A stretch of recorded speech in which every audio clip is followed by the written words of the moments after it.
നമസ്കാരം, എല്ലാവർക്കും വിൻമയ് കിച്ചണിലേക്ക് സ്വാഗതം. ഇന്ന് നമുക്ക് എളുപ്പത്തിലൊരു സ്നാക്ക് ആക്കിയാലോ? അപ്പോൾ അതിന് വേണ്ടുന്ന സാധനങ്ങൾ എന്തെല്ലാം നോക്കാം. 1 കപ്പ് മൈദ, 2 മുട്ട, 1/2 കപ്പ് പഞ്ചസാര, ഒരു 2 ടേബിൾ സ്പൂണ് റവ, ഒരു 1/2 ടീസ്പൂണ് ഏലക്കായ് പൊടിച്ചത്, 1 ടീസ്പൂണ് നെയ്യ്, ഒരു പിഞ്ച് ഉപ്പ്, ഒരു 1/4 ടീസ്പൂണ് ബേക്കിംഗ് സോഡ. ഇത്രയാണ് ഇതിൻ്റെ സാധനങ്ങൾ. പിന്നെ വറുക്കാൻ ആവശ്യമായിട്ടുള്ള എണ്ണയും. അപ്പോൾ ആദ്യം തന്നെ നമുക്ക് മിക്സിയിൽ മുട്ടയും ഈ പഞ്ചസാരയും കൂടി നന്നായിട്ടൊന്ന് അടിച്ചെടുക്കണം. അപ്പം മുട്ട ഞാൻ ഇതുപോലെ മിക്സിയിൽ അടിച്ചെടുത്തിട്ടുണ്ട്. ഇനി നമുക്കിത് മാവ് കുഴക്കാം. അതിന് വേണ്ടിയിട്ട് ഒരു പാത്രത്തിലേക്ക് മൈദയും റവ, ഉപ്പ്,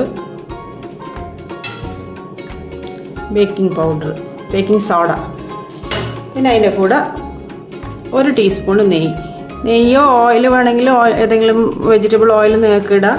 നെയ്യിട്ടാൽ കുറച്ചും കൂടി ടേസ്റ്റ് കൂടും. അപ്പോൾ ഇത് നന്നായിട്ട് മിക്സാക്കി കൊടുക്കാം. നമുക്ക് അതിൻ്റെ കൂടെ ഏലക്കായ് പൗഡറും കൂടി ഇട്ട് കൊടുക്കാം. നന്നായിട്ട് മിക്സാക്കിയ ശേഷം നമുക്ക് ഈ മുട്ടേൻ്റെ മിക്സും കൂടി ഒഴിച്ചിട്ട് നല്ലോണം ഒരു ചപ്പാത്തി മാവിൻ്റെ പരുവത്തിൽ നമുക്ക് കുഴച്ചെടുക്കാം. അപ്പോൾ ഞാനിത് മാവ് നന്നായിട്ട് കുഴച്ചെടുത്തിട്ടുണ്ട് ഇതുപോലെ. ഇനി നമുക്ക് 1 മണിക്കൂർ, അപ്പോൾ 1 മണിക്കൂറായിട്ട് ഞാൻ മാവ് എടുക്കുന്നുണ്ട്. അപ്പോൾ നമുക്ക് മാവ് എന്താക്കണം, ഇതുപോലെ നേരിയ ഷേപ്പിലാക്കിയിട്ട് ഒന്ന് റോളാക്കി എടുക്കണം. എന്നിട്ട് ചെറുതായിട്ടൊന്ന് പ്രസ് ചെയ്ത് കൊടുക്കണം. ഇതുപോലെ ഒന്ന് പ്രസ് ചെയ്ത് കൊടുത്ത ശേഷം നമുക്ക് ഇഷ്ടമുള്ള ഷേപ്പിൽ ഇത് മുറിച്ചെടുക്കാം.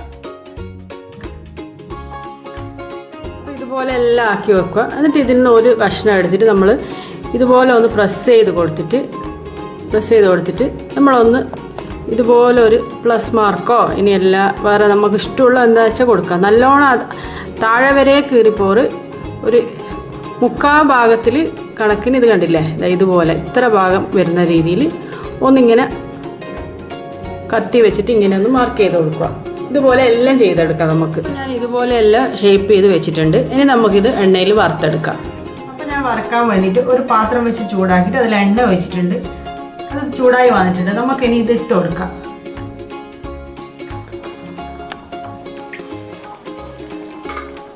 ഒരു മീഡിയം ഫ്ലെയിമിൽ വെച്ചിട്ട് വേണം നമ്മൾ ഇതാക്കാൻ. കാരണം ഉള്ളു വേവണം, അല്ലെ പുറമേ നല്ലോണം പൊരിഞ്ഞ് വരും, പക്ഷെ ഉള്ളു വെന്ത് കിട്ടൂല. അതുകൊണ്ട് ഒരു മീഡിയം ഫ്ലെയിമിൽ വെച്ചിട്ട് നമുക്കിത് തിരിച്ചും മറിച്ചും ഇട്ടിട്ടൊന്ന് കുക്ക് ചെയ്തെടുക്കണം. അപ്പോൾ അത് നല്ലൊരു ഗോൾഡൻ കളറായിട്ട് വന്നിട്ടുണ്ട്. നല്ലോണം ഉള്ളെല്ലാം നല്ലോണം വെന്തിട്ടുണ്ട്. കണ്ടില്ലേ, ഉള്ളിലെല്ലാം എണ്ണ ഇറങ്ങി നല്ല ഇതായി വന്നിട്ടുണ്ട്.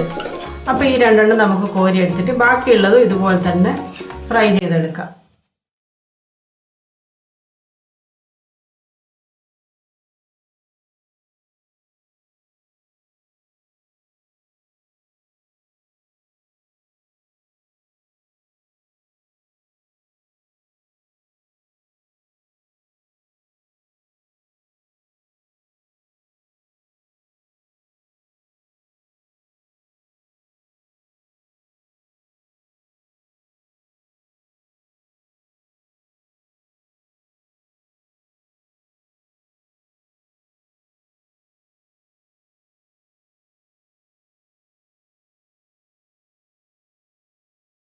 അപ്പോൾ നമ്മൾ വെട്ട് കേക്ക് ഇവിടെ റെഡി ആയിട്ടുണ്ട്.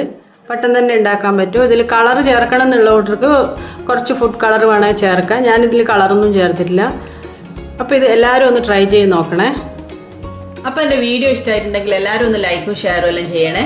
പിന്നെ എൻ്റെ ചാനൽ ആദ്യമായിട്ടാണ് കാണുന്നതെങ്കിൽ ഒന്ന് സബ്സ്ക്രൈബ് ചെയ്യുക കൂടി വേണം. അപ്പോൾ അതിൻ്റെ തൊട്ടടുത്ത് കാണുന്ന ബെല്ലൈക്കണും കൂടി ഒന്ന് ക്ലിക്ക് ചെയ്തിട്ടുണ്ടെങ്കിൽ ഞാൻ പുതിയ വീഡിയോ ഇടുമ്പോൾ നിങ്ങൾക്ക് തന്നെ നോട്ടിഫിക്കേഷൻ കിട്ടും.